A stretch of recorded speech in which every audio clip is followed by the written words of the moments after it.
नमस्कार. श्री स्वामी समर्थ. तुम्ही देखील तुमच्या घरामध्ये शिव्यांचा वापर जास्त करता का, अपशब्द वापरता का? तर हा व्हिडिओ नक्की ऐका. तुमच्या घरात कोणाला शिव्या द्यायची सवय असेल तर ह्या गोष्टी जाणून घ्या व त्याचे काय नुकसान आपल्या घरामध्ये होते ते पहा. शिव्या देणाऱ्यांच्या घरामध्ये बरकत होत नाही. ते केवळ तुम्ही दिलेल्या शिव्या आणि अपशब्दांमुळेच.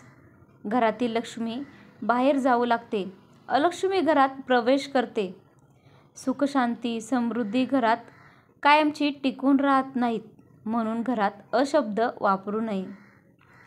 असे म्हटले जाते की घरातील भिंतीही आपण जे बोलतो ते सगळं ऐकत असतात व घरातील वास्तुपुरुष नेहमी आपण जे बोलतो त्याला तथास्तु म्हणत असतो.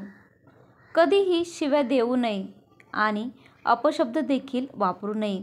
ज्या घरात कायमस्वरूपी अपशब्द त्या घरामध्ये कायम अलक्ष्मी नांदत असते. घरामध्ये कधीही प्रसन्न वाटत नाही. कायम निगेटिव्ह वातावरण व घरात नेहमी कलह चालू होताना दिसत असतो.